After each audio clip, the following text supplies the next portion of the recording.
Kita tidak ingin Lampung Utara menjadi olok-olokan, menjadi komoditas politik mereka yang tidak suka Lampung Utara. Maka kita harus keluar dari zona itu, tetapi ada ukurannya, parameternya ada. Maka Lampung Utara harus maju, harus aman, dan pada akhirnya menyangkut masalah welfare, kesejahteraan.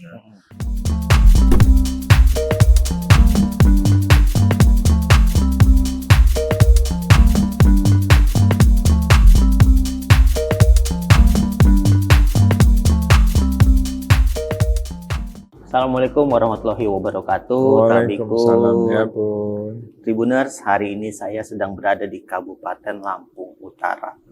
Kita ketahui bersama bahwa Kabupaten Lampung Utara merupakan satu di antara 3 kabupaten tertua di Lampung. Ya. Sebenarnya ada apa saja sih potensi-potensi yang bisa dikembangkan di Kabupaten Lampung Utara? Ya. Saat ini saya sedang bersama dengan Bupati Lampung Utara, Bapak Hamartono Ahadis. Assalamualaikum Pak Bupati. Waalaikumsalam. Bagaimana kabarnya sore ini Pak Bupati?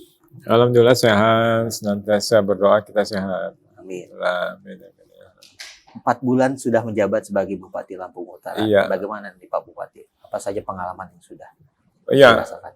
bicara pemerintahan itu kan bicara birokrasi. Iya. Dan alhamdulillah dunia birokrasi sudah kita lalui dari tingkat kabupaten sampai ke provinsi.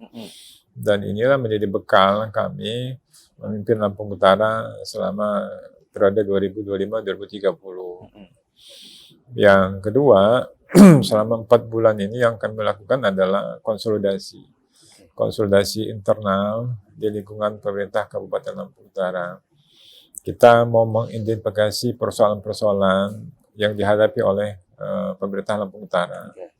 Selama 4 bulan itu kita bercengkrama dengan para pejabat, baik di level pejabat pimpinan tinggi Pratama, pejabat administrator, pengawas maupun fungsional.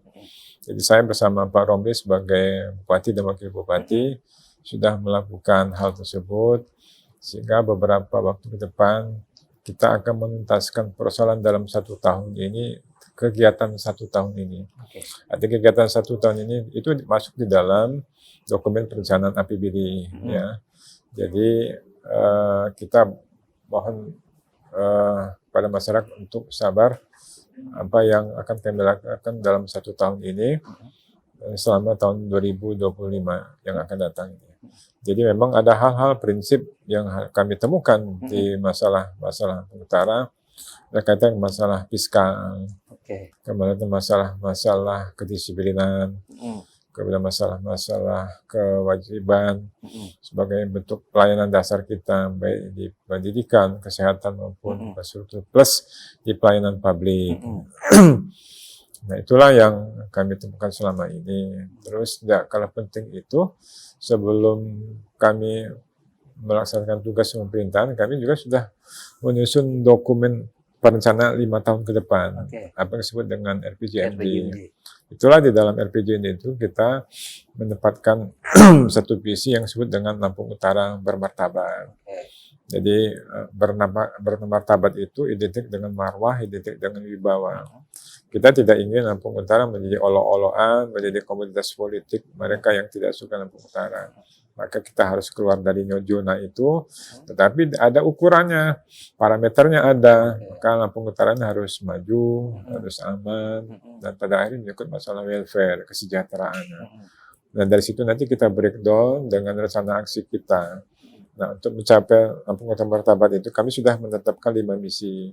1 berkaitan dengan ekonomi, 2 berkaitan dengan masalah tata kelola pemerintahan, 3 bicara masalah sumber daya manusia dari sisi kualitas, 4 bicara masalah pelayanan publik yang berbasis inovasi, 5 kita bicara masalah pertanian. Itu yang kita lakukan 4 bulan ini. Insya Allah dalam waktu 1 semester kita sudah melakukan hal-hal yang menjadi ekspektasi masyarakat. Nah Pak Bupati, berarti tadi sudah diidentifikasi, sudah ada solusi-solusi dan rencana aksi yang dilakukan. Semuanya itu dalam 1 tahun nantinya. Iya, jadi kalau bicara APBD kan kita bicara 1 tahun, Oke. rentang waktu 1 tahun. Mm-mm. Jadi kami tidak mengenal istilah 100 hari, 200 hari, tidak. Mm-mm. Karena semua perencanaan dalam 1 tahun itu ada di Mm. dalam APBD. Itu akan kelihatan nanti pada akhir tahun nanti apa capaian-capaian yang sudah kami lakukan. Mm-mm. Selanjutnya kami akan mengevaluasi apa yang menjadi kegiatan ini, tingkat keberhasilan seperti apa, Mm-mm. kemudian kelemahannya di mana. Mm-mm. Itu akan menjadi koreksi kami untuk pribadi di tahun 2025 akan datang. Oke, nah, Pak Bupati ini kan sebenarnya punya pengalaman sebagai birokrat, ya, lama Iya, sekali menjadi birokrat iya, di level Lampung Utara maupun di provinsi iya, dan di struktural tertinggi lagi. iya, Menurut Pak Bupati dari kacamatanya Pak Bupati di iya. Lampung Utara, sektor pelayanan publiknya seperti apa sih? Apa yang menjadi kendala dan bagaimana kita akan mengatasi? Iya, ini satu weakness ya, kelemahan kita dalam hal pelayanan publik. Satu, cara berpikir, mindset ya. Itulah yang saya tanamkan semacam dogma kepada mereka, bahwa sesungguhnya yang majikan kita itu adalah masyarakat. Oke. Itu yang kita layani. Mm-mm. Kita adalah pelayan. Mm-mm. Nah, birokrat itu adalah pelayanan. Dan dalam melayani itu, maka basisnya adalah kebutuhan. Di mana mereka butuh? Dari sisi tempat, mereka butuh pelayanan itu di tempat mereka. Mm-mm. Jadi di desa mereka. Sehingga kita melakukan upaya bagaimana menjangkau ke tempat yang terjauh. Oke. Yang harus dipenuhi adalah armada. Mm-mm. Itu satu. Yang kedua, yang harus dipenuhi adalah masalah digital, teknologi pendukung. Oke. Itu dalam hal pelayanan administrasi Jadi kependudukan. kita melakukan jemput bola. Kita jemput kepada bola, masyarakat. dan itu sudah dilakukan. Oke. Dilakukan sama teman-teman dari Dinas Pendudukan Catatan Sipil. Mm-mm. Artinya kalau masalah pembuatan akta kelahiran, pembuatan kartu keluarga, KTP, ada permudahan-permudahan yang kita berikan pada masyarakat sehingga masyarakat tidak perlu jauh-jauh datang ke ibu kota kabupaten, kota bumi, ya. Karena Lampung Utara ini daerahnya daerah kawasan sebagian, Oke. jadi berhubungan dengan masalah-masalah tanah-tanah milik negara, habis itu dengan kawasan Jadi hutan. sebenarnya masyarakat tidak ada alasan lagi nih. Iya, Malasnya harus jauh-jauh nah ke makanya kota saya bilang sama mereka, dalam pelayanan harus punya SOP. SOP dalam penyelesaian satu, bisa 3 hari, paling lama 5 hari harus selesai. Yang kedua, tidak ada biaya, Mm-mm. kecuali yang sudah ditentukan oleh ketentuan perundang-undangan. Nah, saya minta mereka. Satu. Yang kedua, kita juga punya program yang namanya program di bidang kesehatan. Itu namanya dengan puskesmas bider. Mm-mm. Ini adalah replikasi dari Dinas Kesehatan Provinsi. Mm-mm. Sana kan ada inovasi tentang rumah sakit keliling kan. Iya. Nah, kita juga inginkan ada nama puskesmas kita keliling, tapi kita nama puskesmas bider. Di mana perbedaannya? Kalau puskesmas keliling itu, dia tidak dilengkapi dengan peralatan-peralatan. Tetapi ini dengan standar kesehatan di dalam armada itu ada peralatannya, kemudian dikawal oleh tenaga medis, para medis, mereka keliling melakukan pengobatan lengkap dengan obatnya. Oke. Memang butuh waktu yang lama karena ini menyangkut masalah biaya. Oke. Tapi kita harus coba tahun ini. Tahun ini akan dilakukan. Kita lakukan bahwa pengadaan barang-barang itu suatu kewajiban. Jika nanti kita berharap dengan teman-teman perbankan, kemudian perusahaan-perusahaan juga ikut bersama pemerintah daerah membangun Lampung Utara. Karena Lampung Utara ini bukan milik keluarga Hamartoni, bukan milik keluarganya Pak Romli. Lampung Utara milik mereka yang berdomisili di Lampung Utara. Atas dasar suku, agama, ras, kelompok, golongan. Itulah yang harus mendeklar bahwa Lampung Utara milik kita bersama. Jadi di semua kebutuhan dasar pemerintah melakukan jemput bola. Betul. Pak Bupati, Lampung Utara kan juga dikenal sebagai salah satu lumbung padi di Lampung itu, dan ini Pak Bupatinya juga ini punya latar belakang pendidikan pertanian sampai S3-nya. Pak Bupati. Bagaimana melihat potensi pertanian di Lampung Utara ini? Iya. Sebelum tahun 91, ketika proses politik terjadi yang menyebabkan ada pemekaran wilayah kabupaten, Lampung Utara adalah salah satu kabupaten penyumbang pangan. Bersama Tengah dan Selatan, 3 kabupaten itu. Nah, di Lampung Utara itu banyak dominan tanaman-tanaman padi palawija. Artinya ada padi-padi sawah, kemudian palawija itu ada namanya kacang-kacangan, kemudian ada lagi ubi kayu, ada lagi jagung dan sebagainya. Itu adalah lahan-lahan yang tersedia sampai sekarang yang dimanfaatkan oleh masyarakat ataupun pemilik untuk melakukan budidaya.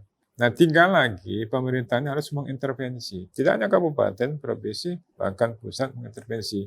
Mengintervensi bagaimana produktivitas pertanian di tanaman-tanaman tertentu semakin hari semakin bertambah. Ya, kemudian yang kedua, dilengkapi dengan apa? Dengan alat-alat pertanian misalnya.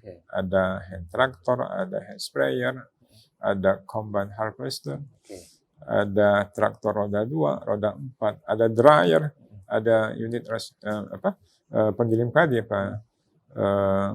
rice milling ya. Nah, kemudian ada teknologi, ada modal. Nah, sini harus masuk semua, harus menjadi perhatian sama.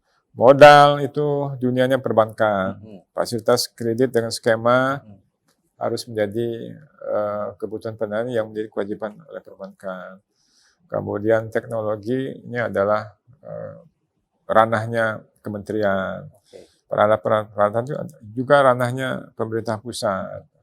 Nah, karena kita kabupaten, di samping keterbatasan anggaran, kita juga punya wilayah, kita punya petani, kita punya kelompok-kelompok tani.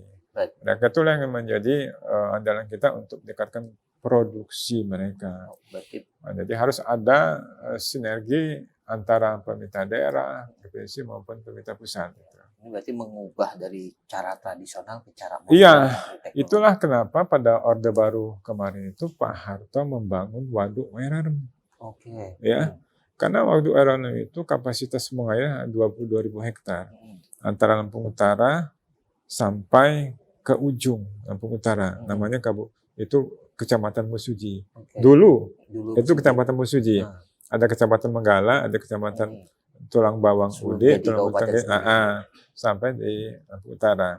Nah, justru di sana itulah ya banyak sawah-sawah yang bisa diairi oleh Waduk Werarum. Nah, jadi memang pemerintah pusat melihat bahwa intervensi pemerintah harus membangun infrastruktur pengairan. Jadi tidak bergantung sama hujan terus. Tidak bergantung hujan. Jadi karena memang padi sawah itu memang produktivitasnya lebih tinggi daripada padi tanah hujan, padi ladang atau padi kobo. Gitu. Dengan modernisasi tersebut kita optimis, Pak Bupati. Insya Allah kita optimis. Jadi memang untuk meningkatkan produksi dan produktivitas itu semua harus sadar kewajiban dari masing-masing pemerintah, baik pusat, provinsi maupun kabupaten. Di pusat itu sampai kementerian, kita juga mengharapkan kepada wakil-wakil rakyat kita yang di DPR itu bisa membantu dengan kewenangan mereka, memberikan bantuan-bantuan lah kepada masa petani, kepada masyarakat yang tidak mampu dan sebagainya. Oke, Pak Bupati, kita sudah bicara tentang sektor pelayanan publik, kesehatan, pertanian. Ini banyak yang viral di daerah lain, Pak Bupati, terkait infrastruktur jalan. Nah, gimana di Lampung Utara sendiri? Teman-teman sekalian, statistik dari BPS tahun 2024 menyebutkan bahwa panjang jalan Lampung Utara yang berdasarkan kewenangan pemerintah daerah itu sepanjang 1.114 kilometer. Dari 1.114 kilometer itu dibagi dua lagi, yang jalan mantap dan jalan yang tidak mantap. Jalan mantap itu statistik mengatakan ada 53%. Sisanya itu adalah jalan tidak mantap. Nah, kalau kita ambil rata-rata 50, 50 itu berarti ada kurang lebih 500 km panjang jalan yang di dalam kategorinya ada rusak berat, rusak sedang, dan rusak ringan. Tinggal kita menghitung. Kalau indeks 1 km itu sekian rupiah, berapa jumlahnya yang dibutuhkan, bagaimana kemampuan fiskal daerah. Jadi itu hasilnya. Jadi potret Lampung Utara nggak imbang. Fiskal kita jauh, namanya dengan konsep fiskal mandiri. Jauh. Makanya saya katakan tadi dalam diskusi kedua itu, kita ingin mengeksplor potensi penerimaan pajak di sana, dari roda 2, roda 4, PBB, restoran, reklama segala. Dari itu pendapatannya kita termasuk retribusi ini untuk membiayai pada akhirnya infrastruktur jalan. Samping itu juga kita juga perlu namanya pengawasan supaya pembangunan itu efektif. dirasakan oleh pemerintah. Bagaimana pengawasan? Apa cukup pemerintah? Enggak. Kita butuh mitra disebut dengan media. Nah, itu yang saya katakan tadi, ada kedalaman dari media untuk melakukan pengawasan yang sadar atau tidak sadar, mau tidak diakui bahwa itu membantu pemerintah daerah. Jadi sebagai kontrol, instrumen kami di daerah, medialah yang punya peran itu. Pak Bupati, kan pada akhirnya pemerintah itu tujuan utamanya untuk membangun kesejahteraan masyarakat. Dan Iya. salah satu visi Pak Bupati kan tadi terkait kesejahteraan masyarakat, ekonomi kerakyatan. Iya, Nah, ini bagaimana Pak Bupati kan untuk mencapai ekonomi kerakyatan yang andal dan ramah lingkungan? Iya, jadi memang kita sudah diskusi dengan teman-teman BPS tentang indikator-indikator pembangunan yang menurut catatan masyarakat umum kita sangat jauh dari harapan. Katakan bicara masalah stunting, bicara masalah kemiskinan. Walaupun indikator lain itu dari 5 tahun belakang ini sudah memenuhi capaian-capaian atau sudah target-target itu tercapai. Tetapi bicara masalah kemiskinan itu juga bicara masalah pembiayaan, bicara lapangan kerja, bicara pendapatan. Makanya kita mengundang para pengembang misalnya, kita mengundang investor masuk ke sini supaya bisa melakukan pemberdayaan kepada masyarakat, kemudian melibatkan masyarakat, sehingga nanti masyarakat mendapat take home pay-nya, sehingga pendapatannya bertambah, sehingga dia bisa mampu membeli alat-alat untuk kebutuhan rumah tangga dari sisi konsumsi. Kemudian lebih dari itu pembiayaan juga makin bertambah. Nah, dengan cara seperti ini, insya Allah pertumbuhan ekonomi kita yang di dalam rumusan itu salah satu komponen adalah masalah konsumsi, investasi, kemudian ada lagi government spending. Persoalan government spending ini persoalan sekali lagi masalah pendapatan. Kalau semakin besar pendapatan, belanja semakin besar, artinya belanja pemerintah ke masyarakat itu semakin besar. Dengan sendirinya, automatically masyarakat mendapatkan keuntungan dari belanja-belanja yang dilakukan oleh pemerintah. Identifikasi tadi di awal Iya. sudah merumuskan juga. Jadi kalau semakin rendah pendapatan, semakin rendah pula belanjanya. Semakin rendah pula pendapatan masyarakat karena government spending-nya nggak jalan. Walaupun berjalan sedat-sedat, jadi tidak sesuai dengan harapan kita itu. Makanya perlu fiskal ini masuk dalam konsep fiskal mandiri itu dengan cara meningkatkan sektor penerimaan pajak, saya katakan tadi itu kira-kira. Jadi yang menjadi target Pak Bupati. Iya itu. Karena memang kita tidak punya kemampuan untuk membiayai itu, maka perlu ada mitra dari luar. Pengembang misalnya kita menata kota dengan melakukan revitalisasi pasar yang berserakan, lapak di mana-mana, sampah di mana-mana gitu. Kita harus lakukan itu. Kemudian untuk penerangannya juga kita lakukan perbaikan supaya masyarakat betah ke Kota Bumi, melihat Kota Bumi sudah terang, benderang dan sebagainya. Itu langkah-langkah konkret yang kita lakukan tahun 2025 ini. Nanti kita lanjutkan pada tahun-tahun berikutnya itu. Jadi memang banyak pekerjaan rumah yang kami lakukan, saya dan Pak Romli. Tapi harus tetap balance nih antara pendapatan dan harus pengembalian ke masyarakat. Iya.